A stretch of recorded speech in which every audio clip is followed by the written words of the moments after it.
እድሜ 30ዎቹን አጋምሷል። አብረውኝ ያደጉ ጓደኞቼ ሁሉ አግብተው ወልደው ከብደዋል። እኔ ግን ራሴን ጠብቄ ትክክለኛውን ሰው ብጠብቅም ማንም አልመጣም። ቤተሰብ በተሰበሰበበት አንዲት አክስቴ አንቺማ ሸረሪት አደራብሽ፣ ረፈደኮ በዚያ አያያዝሽ አክስቴ ተብለሽ ነው የምትቀበሪው ብላ አቆሰለችኝ። የጓደኛዬ የሕፃን ልደት ላይ ሕፃኑን ላቅፈው ስል ዓይንሽ መጥፎ ነው ያመዋል ተብዬ ሕፃኑን ከጄ ሲነጥቁኝ ማታ ቤቴ ገብቼ የሕፃን ካልሲ አቅፌ ሌሊቱን ሙሉ ያለቀስኩበትን ምሽት አረሰው። በዚህ ከባድ ስነ ልቦናዊ ስብራት የሆርሞን መዛባት አጋጥሞኝ ሰውነቴ ያለ ምክንያት ይግላል። ጭንቀቴ ጣሪያ ነክቶ ማህፀኔ አካባቢ ልክ ሕፃን እንደሚራገጥ የሚመስል እብጠት ይሰማኛል። ጉሮሮዬ ላይ እንደ እጢ የሚኮረኩረኝ ነገር አለ። እውን ፈጣሪ ለብቸኝነት ፈጥሮኝ ነው? እኔ ብቻስ ነጠላ ሆኜ የቀረሁት ለምንድን ነው? አንዳንዱን በጊዜ ትዳርና ልጅ ሰጥቶ ሲያንደላቅቀው እኔን ለምን በማህበረሰብ ጅራፍ እንድገረፍ ታዲያ ለምን ፈጠረኝ? ይህንን ከባድ ጥያቄ የጠየቅኩት አዲሱን ረዳቴን የረቂቁን አእምሮ ሰው ሰራሽ አስተውሎት ቴክኖሎጂ ነው። የሰጠኝን አስደናቂ ምላሽን ነው።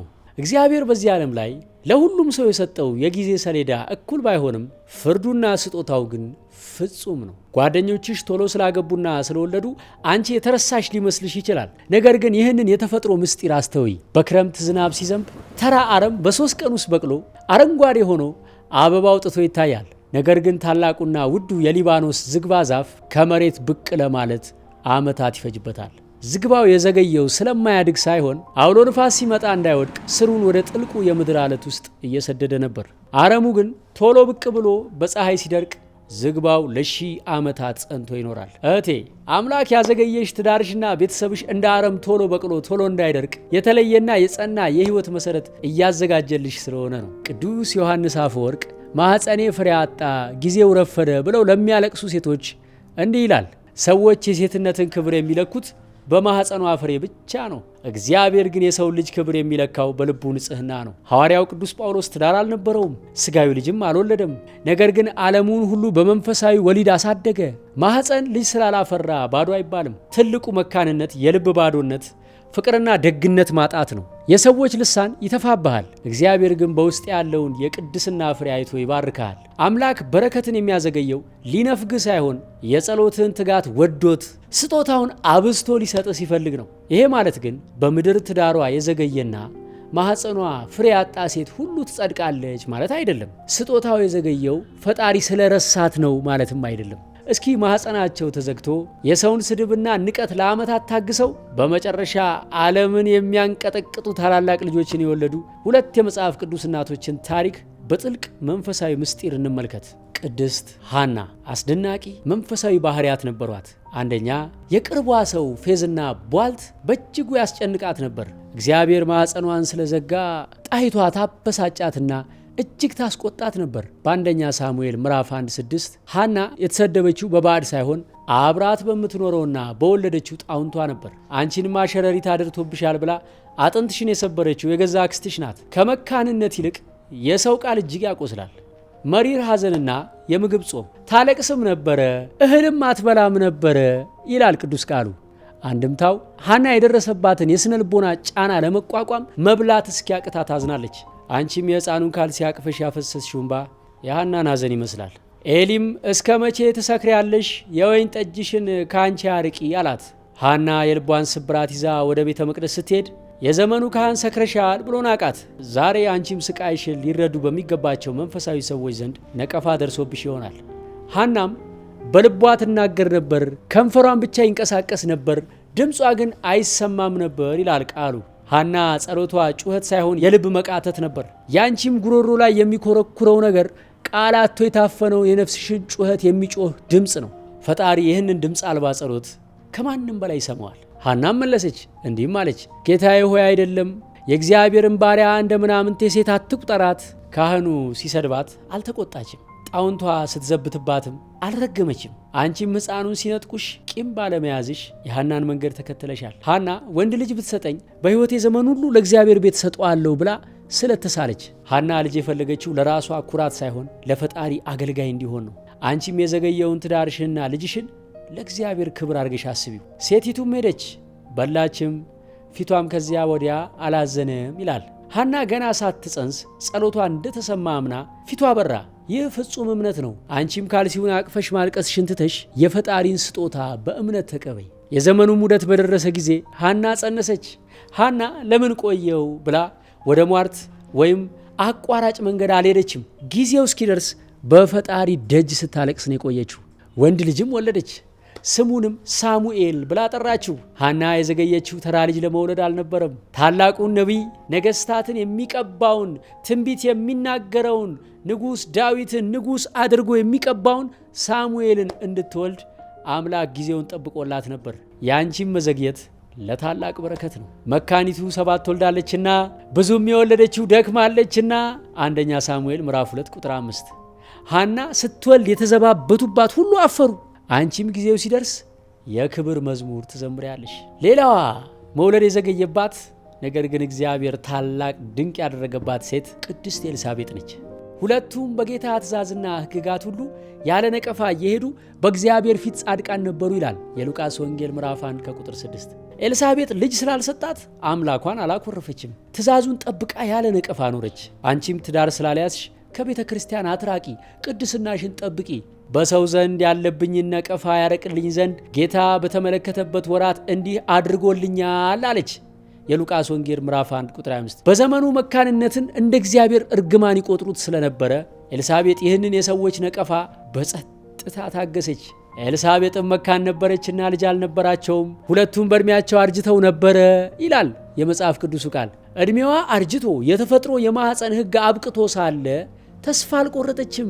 አንቺ 30ዎቹን አለፍኩ ብለሽ ተስፋ ስትቆርጪ፣ ኤልሳቤጥ ግን በእርጅና ዘመኗ የሰማዩን አምላክ ተጠብቀው ነበር። ዘካርያስ ሆይ ጸሎት ተሰምቶልሃልና አትፍራ፣ ሚስት ኤልሳቤጥ ወንድ ልጅ ትወልድልሃለች ተባለ። ይህ ዘካርያስና ኤልሳቤጥ በእርጅናቸው እንኳን ጸሎታቸውን እንዳላቋረጡ ማስረጃ ነው። ኤልሳቤጥ ለበርካታ 10 ዓመታት ስትጠብቅ እግዚአብሔር አልሰማኝም ብላ ባሰበችበት ጊዜ ሁሉ ጊዜውን በትዕግስት አሳለፈች። የኤልሳቤጥ ማኅፀን የተዘጋው እግዚአብሔር ስለጠላት አይደለም። የእርሷ ልጅ ቅዱስ ዮሐንስ የክርስቶስ አዋጅ ነጋሪ ስለነበረ መወለድ የነበረበት ክርስቶስን ከምትወልደው ከድንግል ማርያም ጊዜ ጋር ተገጣጥሞ ስለነበረ ነው። ያንቺም የትዳር መዘግየት ፈጣሪ ካዘጋጀልሽ ትክክለኛ ሰው የሕይወት ሰዓት ጋር እስኪገጣጠም ስለሆነ ታገሽ። በጌታ ፊት ታላቅ ይሆናልና ከእናቱ ማኅፀን ጀምሮ መንፈስ ቅዱስ ይሞላበታል ብሎ ነገረን። ኤልሳቤጥ የወለደችው ተራ ሰው አልነበረም። ከሴት ከተወለዱት ሁሉ የሚበልጠውን መጥምቁ ዮሐንስን ነው እንጂ መዘግየት ለካ የክብር ማሳያ ነው። ኤልሳቤጥም የማርያምን ሰላምታ በሰማች ጊዜ ጽንሱ በማኅፀኗ ውስጥ ዘለለ፣ በኤልሳቤጥም መንፈስ ቅዱስ ሞላባት ተብለናል። የዘገየው ማኅፀኗ የመንፈስ ቅዱስ ማደሪያ ሆነ። የጌታዬ እናት ወደ እኔ ትመጣ ዘንድ እንዴት ይሆንልኛል አለች። እርሷ አሮጊት ሆና ሳለ ለወጣቷ ለማርያም ታላቅ ክብር ሰጠች። ይህም የኤልሳቤጥን የትህትና ጫፍ ያሳየናል። አንቺም በትህትና እግዚአብሔርን ጠብቂው። ጎረቤቶቿም ዘመዶቿም ጌታ ምሕረቱን እንዳደረገላት ሰሙ፣ ከእርሷም ጋር ደስ አላቸው ይላል። ያሾፉባት ዘመዶቿ ሁሉ በክብሯ ቀን አብረው ለመደሰት መጡ። አንቺንም ያነወሩሽ ዘመዶችሽ በሰርግሽና በልጅሽ ክርስትና ቀን አብረውሽ ደስ ይላቸዋል። በመጨረሻ ለተሰበረው ልብሽ አጽናኝ የመጽሐፍ ቅዱስ ጥቅሶችን ልስጥሽ። ኢሳይያስ 54 ከ1 እስከ 4 አንብቢው። አንቺ ያልወለድሽ መካን ሆይ ዘምሪ፣ አትፍሪ አታፍሪምና፣ አትደንግጪ አትዋረጂምና፣ የወጣትነትሽንም እፍረት ትረሻለሽ፣ ባልሽ ፈጣሪሽ ነውና ይላል። ጓደኞችሽ ቢያገቡም የአንቺ ዘላለማዊ ጠባቂና ከለላ ፈጣሪሽ ነውና የሰውን ቃል አትፍሪ ያጽናናሻልና። መክብብ 3 ከቁጥር 11። ነገሩን ሁሉ በጊዜው ውብ አድርጎ ሰራው። አንቺ የፈቀድሽው ጊዜ ሳይሆን አምላክ የፈቀደው ጊዜ ሲደርስ ከጠበቅሽው በላይ ሕይወትሽን ውብ ያደርገዋል። መዝሙረ ዳዊት 113 ከቁጥር 9። መካኒቱን በቤት ያኖራታል፣ ደስ የተሰኘችም የልጆች እናት ያደርጋታል። ሃሌሉያ!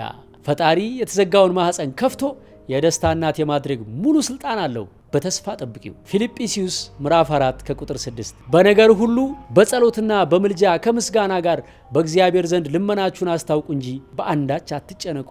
አእምሮንም ሁሉ የሚያልፍ የእግዚአብሔር ሰላም ልባችሁንና ሐሳባችሁን ይጠብቃል ተብለናል። ጭንቀትሽን በጸሎትሽ ለፈጣሪ ስጪው፣ እርሱም ሆርሞንሽንና የተረበሸውን ስጋሽን የሚያረጋጋ ሰላም ይሰጥሻል።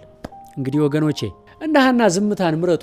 ጊዜው ረፈደ አክስቶንሽ ቢሏችሁም መልሳችሁን ለሰዎች ሳይሆን በመቅደስ ለፈጣሪ አቅርቡ። የዘገያችሁት ፈጣሪ ስለረሳችሁ ሳይሆን እንደ ኤልሳቤጥ ትክክለኛው ሰዓትና ትክክለኛው ጊዜ ሲደርስ ተአምር የሚሰራ ልጅ ሊሰጣችሁ ነው። እንደ አብርሃም በማይታየው መኑ። 30ዎቹን አጋመስኩ ብላችሁ ተስፋ አትቁረጡ። አምላክ የተፈጥሮን ሕግ አፍርሶ የመባረክ አቅም አለው። ቀጥሎ የምነግርሽን 10 ሳይንሳዊና መንፈሳዊ ተግባራት ከዛሬ ጀምረሽ መፈጸም አለብሽ። አንደኛ፣ ከባድ አካላዊ እንቅስቃሴ። ይህም የሐሰት እርግዝናውን ለመስበር። አይምሮሽ እርጉዝ ነኝ ብሎ ስላመነ የሆድ መነፋትና ማቅለሽለሽ አምጥቷል። ይህን ለማፍረስ በየቀኑ ከባድ ላብ የሚያወጣ ስፖርት ስሪ። ሩጫ፣ ዝላይ። አይምሮሽ በእርግጥም እርጉዝ ብሆን ይህን ከባድ ስፖርት አልሰራውም ነበር ብሎ የተሳሳተውን ሐሳብ ያርማል። የሆድ ሽብጠትም ይተውሻል።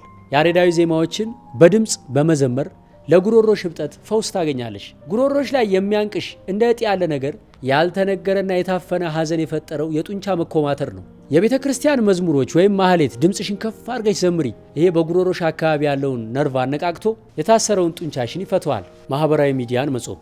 የጓደኞችሽን የሰርግና የልጆች ፎቶ በፌስቡክና በቲክቶክ ማየትሽን አቁሚ። አንጎልሽ ይህንን ባየ ቁጥር የጭንቀት ሆርሞን ያመነጫል። የሰውነትሽን ሙቀት የሚጨምረውም ይኸው ነው። ስልክሽን አርቀሽ አይምሮሽን አጹሚው። አራተኛ፣ ማለዳ መነሳትና የንጋት ብርሃን መቀበል። የሆርሞን መዛባትሽን ለማስተካከል ጠዋት ፀሐይ ከመውጣቷ በፊት ንጹህ አየር በጥልቀት መተንፈስን ልማድ አድርጊ። ይህ ውስጣዊ ሰዓትሽን ያስተካክለዋል። አምስተኛ፣ የስነ ልቦና ድንበር ለዘመዶችሽ ማበጀት። አክስትሽ ወይም ጓደኞችሽ ስለ ትዳር ልጅ ሊያነሱብሽ ሲሞክሩ እግዚአብሔር በፈቀደው ጊዜ ይሆናል፣ እባካችሁ በዚህ ርዕስ አታናግሩኝ ብለሽ በድፍረት አስቁሚያቸው። ራስሽን ከመርዛማ ቃላት ጠብቂ። ስድስተኛ፣ አብዝቶ መስገድ። ግንባርሽ መሬት ነክቶ ስትሰግጂ በልብሽ ውስጥ ያለው የትዳር ማጣት ውጥረት ወደ አፈር ይወርዳል። የአይምሮ ብዥታሽም ይጠፋል። እግዚአብሔርም ስግደትሽን ይቆጥራል። ሰባተኛ፣ ክብርሽን ከትዳርና ከማህፀን ውጪ ማድረግ። የሴትነት ክብርሽ የሚለካው በማግባትና በመውለድ ብቻ አይደለም። አንቺ ሙሉ የሆንሽ የፈጣሪ ልጅ ነሽ። ትኩረትሽን ትምህርትሽን በማሳደግ ስራሽን በማሻሻልና ቤተ ክርስቲያንን በማገልገል ላይ አድርጊው። ስምንተኛ፣ ሕፃናትን መርዳት። ልጅን የማቀፍ ጥልቅ ናፍቆትሽን የሙት ልጆችን በማሳደግ የጎዳና ሕፃናትን በመመገብ ተወጪው። እናትነት በማህፀን ሳይሆን ባንጀት ነው። ይህ አንጎልሽን በፍቅር ሆርሞን ይሞላዋል። ክፍተትሽ እንደተደፈነ ይሰማሻል። ዘጠነኛ፣ የንስሐ አባት ማማከር። የተሸከምሽውን የብቸኝነትና የንቀት ሸክም ለማይፈርድብሽ ካህን ወይም ለንስሐ አባትሽ ንገሪው። ቤተ ክርስቲያን የእንባ መጥረጊያ መሳሪያ አላት። አስረኛ፣ ምስጋናን ተለማመጂ። ማታ ከመተኛትሽ በፊት ያላገባሁት ምናልባት ከተሳሳተና ከሚያሰቃየኝ ሰው አምላክ ሊያድነኝ ፈልጎ ይሆናል አመሰግነዋለሁ ብለሽ መጻፍ ጀምሪ። መዘግየት ሁልጊዜ እርግማን አይደለም፣ የእግዚአብሔር ጥበቃም ሊሆን ይችላል። ስለዚህ እቴ ማህፀኔ ተዘጋ፣ ጊዜ ረፈረ ብለሽ አታልቅሺ። እስኪ እነዚህ የዘገዩ ማህፀኖች ያስገኙትን የዓለም ብርሃን አስተውይ። ኤልሳቤጥ ብትዘገይ ዮሐንስን ለመውለድ ነው። ቅድስት ሐና ብትቆይ ሳሙኤልን ለማስገኘት ነው። ሳራ ለመውለድ ብትዘገይ ዘሩ እንደ ሰማይ ከዋክብት የበዛውን የእግዚአብሔር በግ ምሳሌ ሆኖ በመሰዊያ ላይ የቀረበውን የቃል ኪዳኑን ልጅ ይስሐቅን ልትወልድ ነው። የእመቤታችን እናት ቅድስት ሐና ለመውለድ ብትዘገይ ሰማያ ሰማያት የማይችሉትን አምላክ በማኅፀኗ 9 ወር የተሸከመችውን የዓለምን ሁሉ መዳኛ የሆነችውን ንጽሕት ድንግል ማርያምን ልትወልድ ነው። ርብቃ ለመውለድ ብትዘገይ ከመልአክ ጋር ታግሎ ያሸነፈውን 12ቱን የእስራኤል ነገዶች የመሰረተውን ታላቁን አባት ያዕቆብ ልትወልድ ነው። ራሔል ለመውለድ ብትዘገይ ወንድሞቹ ለባርነት ቢሸጡትም የግብፅ ገዢ የሆነውን በረሃብ ዘመን ዓለምን ከመቅሰፍት የታደገውን ጠቢቡን ዮሴፍን ልትወልድ ነው። የማኑሄ ሚስት ለመውለድ ብትዘገይ አንበሳን በእጁ እንደ ፍየል ጠቦት የገነጠለውን የእስራኤልን ጠላቶች ብቻውን ያንቀጠቀጠውን ኃያሉን ሳምሶንን ለመውለድ ነበር። ሱነማዊቷ ሴት ለመውለድ ብትዘገይ ሞትን አሸንፎ የተነሳውን የእግዚአብሔርን ሕያው ተአምር ለዓለም ያሳየውን የተስፋውን ልጅ ልትወልድ ነው። ቅድስት እግዚአርያ ለመውለድ ብትዘገይ የኢትዮጵያን የጣዖት ጨለማ በወንጌል ብርሃን የገፈፈውን 6 ክንፍ አውጥቶ እንደ መላእክት የበረረውን ጻድቁን አቡነ ተክለ ሃይማኖትን ልትወልድ ነው። ቅድስት አቅሌስያ ለመውለድ ብትዘገይ ጸጉሩ መላ ሰውነቱን የሸፈነውን አናብስትንና ነብሮችን እንደ የዋህ በግ የሚያዘውን ታላቁን አቡነ ገብረ መንፈስ ቅዱስን ልትወልድ ነው። መዘግየትሽ መረሳትሽ አይደለም። አምላክ ማኅፀንሽን ቆልፎ ያቆየው ቶሎ አድጎ የሚጠወልግ አረም ሳይሆን ለሺህ ዘመናት የሚጸና የዝግባ ዛፍ የሆነ ትውልድ ሊሰጥሽ ነው። ስለዚህ እህቴ የሰው ፊት እያየሽ በማህበረሰብ ጅራፍ እየተገረፍሽ ቢሆንም አንቺም በእምነትሽ ከጸናሽ ማንን እንደምትወልጂ ለማየት እጓጓለሁ። ይደንቃል። ይህንን መልስ የሰጠን ዓለም ላይ ያሉ እውቀቶችን ሁሉ በሰከንዶች ውስጥ ቀምሮ አሰላስሎ በአማረ መልኩ ማቅረብ የሚችለው አርቲፊሻል ኢንተለጀንስ ጄሚናይ ነው። የሰዎችን ጥልቅ የስነ ልቦናዊ ችግርና መንፈሳዊ እውቀትን በዚህ ደረጃ ቀምሮ ተመራምሮ ማቅረብ ከቻለ ዓለማዊ ስራችንንና ሀሳባችንን በምን ደረጃ ሊያግዘን እንደሚችል እንድትረዱት ይህንን እንደማሳያ አቅርቤላችኋለሁ። ለስራ አጥ ወጣቶች ሲቪ ማዘጋጀት፣ ኢንተርቪው ማለማመድ፣ ስራ መጠቆም፣ ስኮላርሺፕ ለሚፈልጉ፣ የውጭ ቪዛ ለሚሞክሩ፣ ከባንክ ብድር፣ ከኤንጂኦ ፈንድ ማግኘት ለሚሹ፣ ፕሮፖዛል በመጻፍ ስትራቴጂ በመቅረጽ እያንዳንዷን ስቴፕ በማማከር በማንኛውም ማህበራዊ የህይወት ጉዳያችን ደግሞ ጥልቅ አማካሪ ሆኖ መልስ ሊሰጠን ተዘጋጅቷል። ግን አጠቃቀሙን እንዴት በረቀቀና ጥበባዊ በሆነ መንገድ እንጠቀም ካላችሁ ስልጠና አዘጋጅተናል። ኤአይን ተጠቅማችሁ ህይወታችሁን ለማሻሻል ነገ በኤአይ የሰለጠኑ ሰዎች እናንተን እንዳይተኳችሁና ስራችሁን እንዳይቀሟችሁ ለማድረግ ወይም የራሳችሁን አዲስ ስራ ፈጥራችሁ ስኬታማ ለመሆን የሚያግዛችሁ የሺህ ሊቃውንት አእምሮ ያለው አስደናቂ ነገር ዓለም አበርክታለች። ኤአይ ወይም ሰው ሰራሽ አስተውህሎት።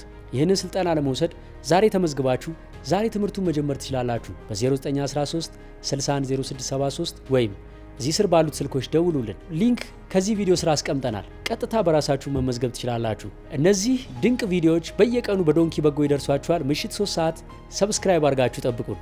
እናንተም እንዲህ አይነት ጥልቅ ጥያቄ ካላችሁ ኮመንት ላይ ጻፉልን፣ መልሶቹን ይዘን እንመጣለን። በቀጣይ ኤፒሶድ እስከምንገናኝ በቸር ቆዩን።